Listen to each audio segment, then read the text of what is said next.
Hey everyone, I'm here with you today to talk about some of the anti-trans sports legislation that's been going around this country lately. And in order to have this conversation properly, I sat down with two wonderful athletes that have been very outspoken on this issue. JayCee Cooper, who is a competitive powerlifter, and Chris Mosier, who is a duathlete, triathlete, and race walker, and the first openly trans man to compete internationally for Team USA. There are bills popping up all over the place trying to restrict or outright block trans athletes from participating in sports on the teams of their authentic gender. And they're targeting high school athletes specifically. It's definitely been interesting to see this wave of legislation, and through sports, they're opening the door for other legislations. So it really isn't solely about sports. It's really about limiting trans people's ability to move freely in our society. Idaho is a great example because Idaho had the most restrictive policy. Idaho also had a very, very restrictive policy prior to the law, and never once had a student athlete come forward and have a problem participating. But suddenly it was a problem for the lawmakers, and they wanted to put this into place. It's really sad that people's obsession with trans people are creating an issue where no issue exists. Back in April, Idaho passed House Bill 500, for example, which is now the United States' most restrictive ban on trans student athletes. Idaho law specifically says that any person can question the gender of a girl on a team, and it will trigger this response of basically a chromosome test, a genital inspection, or a hormone inspection.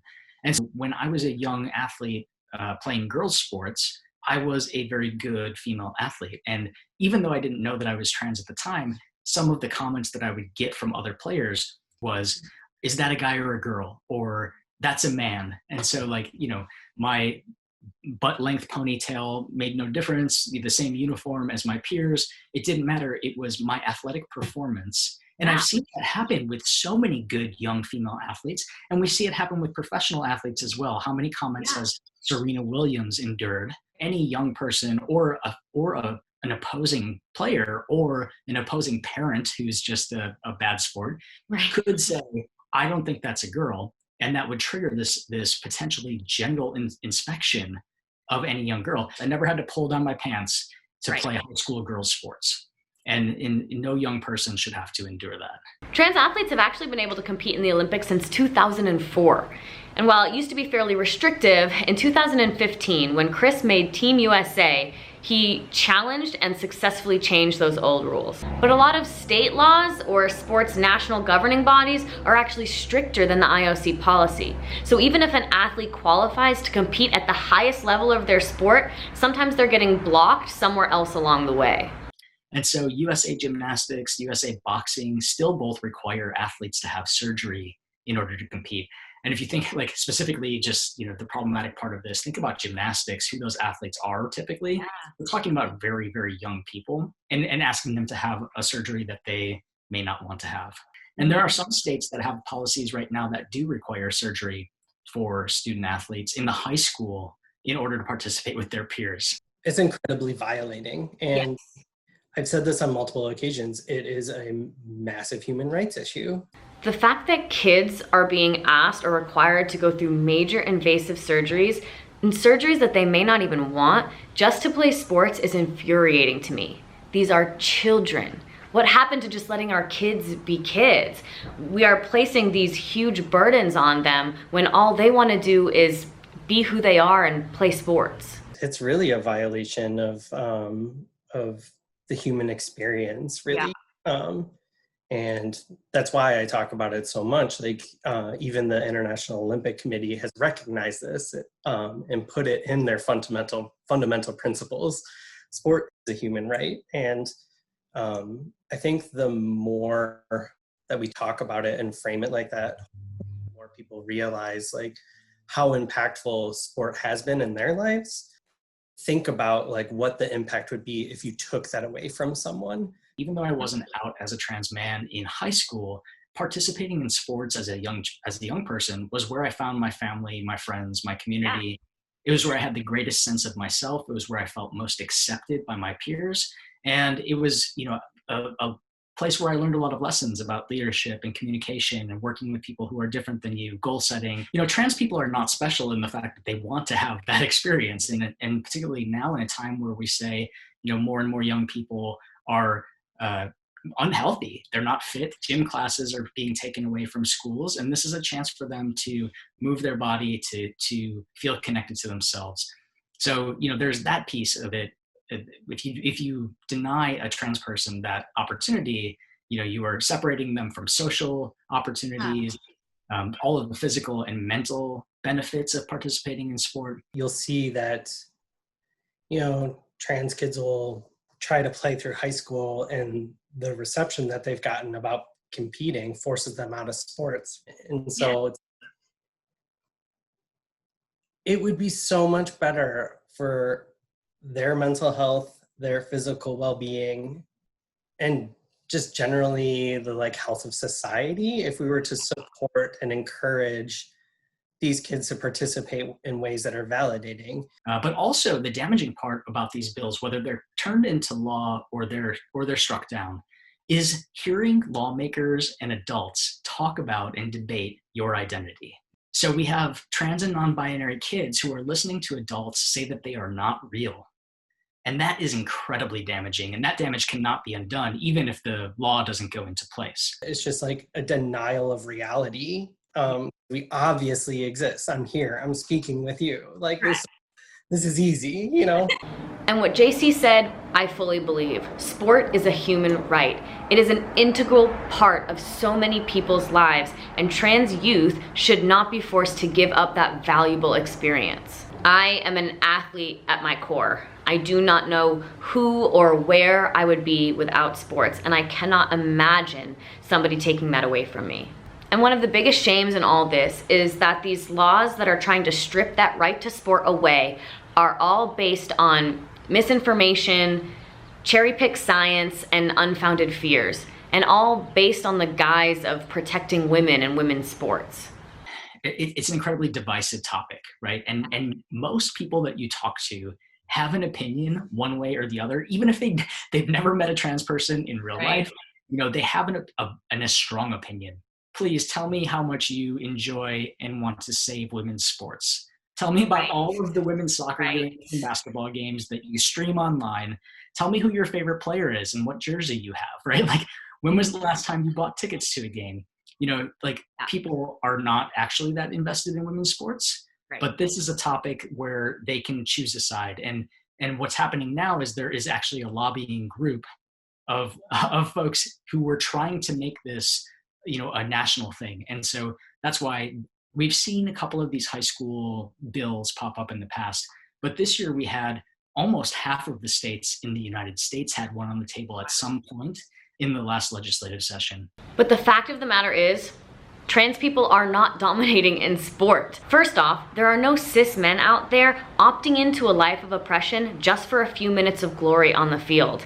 Trans people are consistently discriminated against and scrutinized, and female athletes are undervalued, underpaid, and not taken seriously. Nobody wants to be a female athlete, a trans female athlete especially, unless it is deeply and truly who they are at their core. This whole idea of a man pretending to be a woman so they can dominate sports literally does not happen ever. Veronica Ivy, who Dr. Rachel McKinnon is her former name, she has talked about literally fronting the money for anyone who would want to do that, as a point, because it's, even with all the funding and backing and support of trans people, nobody's taking that offer. It's being a trans athlete, it's an amazing, incredible journey for sure. Has so many redeeming parts of it because you're using your body in a way that's affirming and using it to do some really incredible things. That said, it definitely comes with its frustrations and its backlash. In order to thrive in that kind of environment, it definitely takes, no one would do that. And, just now from having this unique perspective of seeing it from both sides, that I'm not getting harassed in the same way that trans girls and women are harassed just for wanting to participate in sport. And on top of that, the idea that people assigned male at birth are automatically going to be faster, stronger, better athletes than anyone assigned female at birth is also just a sexist stereotype, and the evidence doesn't actually back it up. There's a lawsuit in Connecticut right now because there are 2 Connecticut high school transgender athletes who won some races, and because they won, there are cis girls who are part of a lawsuit saying they took their spots, that they like stole their spots from them. You know, not to take away from Terry and Andrea's performances, and we should not, as trans people, have to do this in comparison to the same age at the elite level of national high school sports. Like they're not setting national records, they're not setting world records for that age. We did not hear about the national championship race that those high school athletes went to and placed 31st. Right?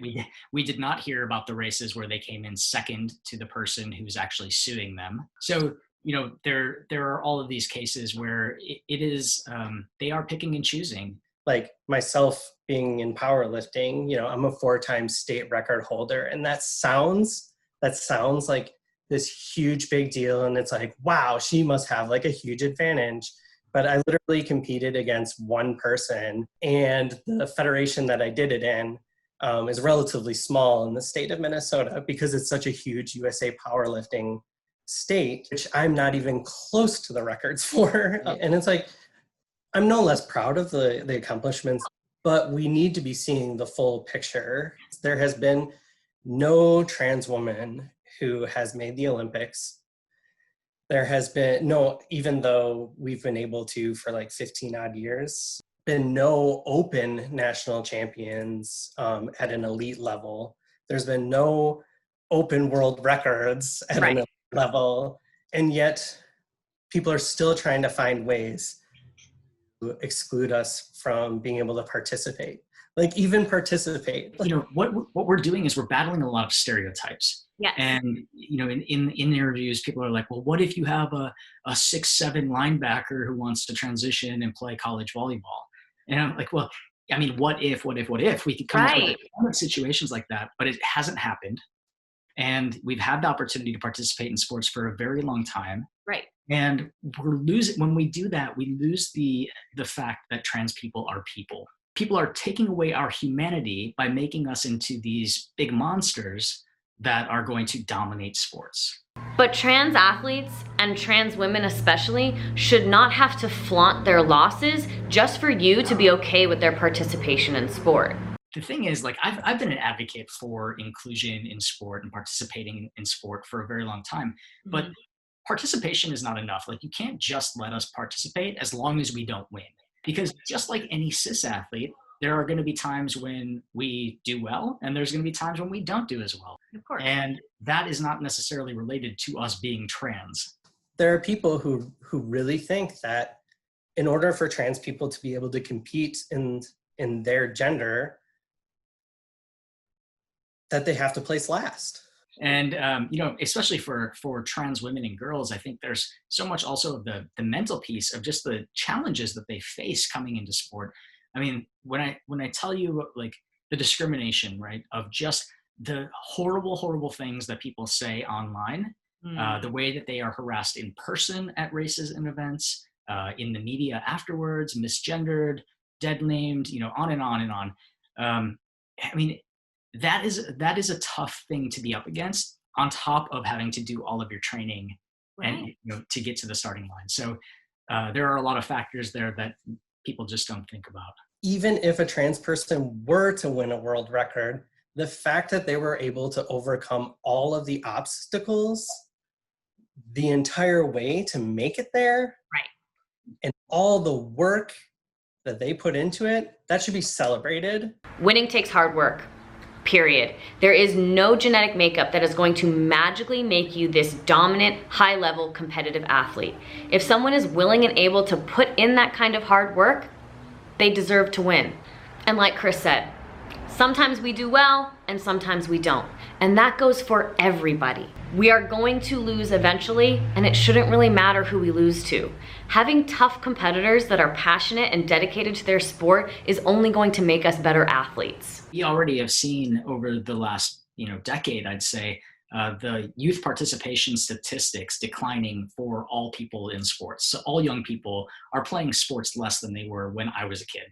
And when you put something like this into the rules, I think that we're going to see young girls just be driven out of sport. Yeah.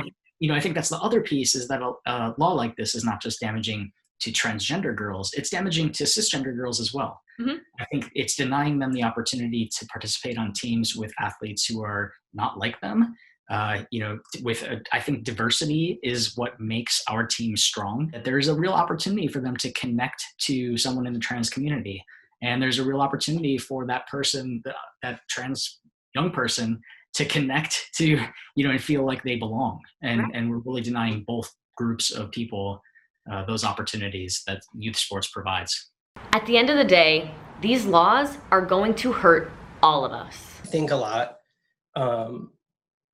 about the issues that within like the butch community, like where, people get chastised for using the women's restroom, even though they're cis women. Imagine that amplified times 10 because they're trying to participate in sport. It's like, oh, you're suspects. You see that, especially targeting Black athletes. Now old white men are making these decisions, and the trans athletes that we've seen, really be picked on in the media have primarily been Black trans women. And so, these two athletes in Connecticut are young Black women. Mm-hmm. And we've seen Fallon Fox, a mixed martial artist who came out, years ago, who was trying to get fights as a professional and experienced so much, not just sexism, but also the transphobia and the racism because she was a Black woman. We've even seen it outside of trans issues, just with Caster Semenya, for example. Yeah. We've seen it with Serena Williams. We know that Black women's bodies are policed, and it always comes up in this case that it's not just about the transphobia. Mm-hmm. It's not just about being a good athlete. It's definitely about racism as well. And I think it's really important to make that mention, because my experience as a white trans man has been totally different than these young Black athletes in high school. Something that gets lost a lot is that we don't exist in sport unless we have the resources and the privilege to get there in the first place. There is an epidemic of violence against Black trans women across this country.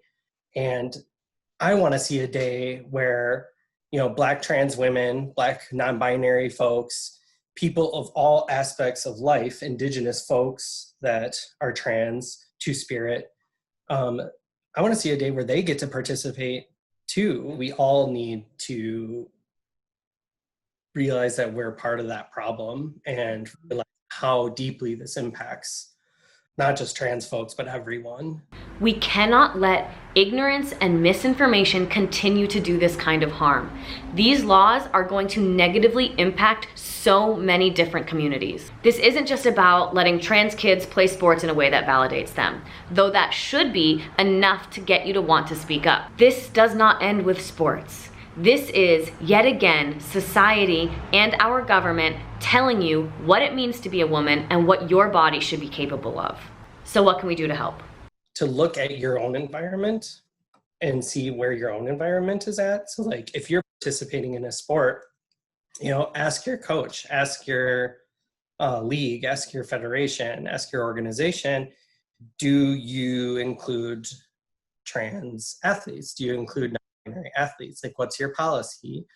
And from there, looking at ways to change policy if necessary, or support current trans athletes in your, like trans people in your community that want to participate in these sports. Then from there, it's like really tuning in to the fights that are currently occurring and looking to organizations that are working on these issues.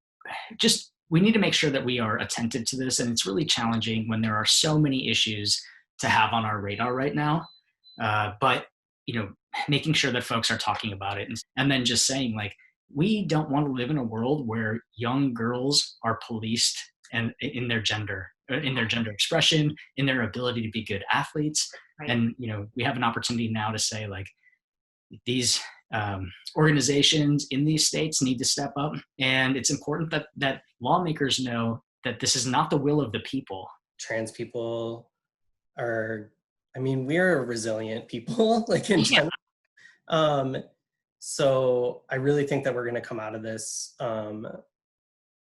educating a whole lot of people, and we're going to be able to participate and be a little bit more free in the way that we navigate society. It takes so much courage to be who you are. Mm-hmm. And with that, whether you are trans, whether you are queer, if you are not like your peers, if you are an individual, if you are, who you are, can be really hard if it's not what fits the very small boxes that we've been told that we're allowed to fit in. So my advice to them is always never limit your greatness to make other people feel more comfortable. It is a very hard thing to do. And, I know that coming out is not safe for everyone, and being out is not safe for everyone. There are so many factors, particularly for young people who are, financially bound to a family structure that may not be supportive. But if you are in a position where you can be your authentic self and, and pursue life in that fashion, I know that it is not always easy, but it feels a lot better to live your truth. I hope you learned something today, and I hope you'll join us in this fight. I didn't even touch on the issues that genderqueer and non-binary folks face in sport, so we are just getting started. I listed some resources and links for you in the description below to kick you off.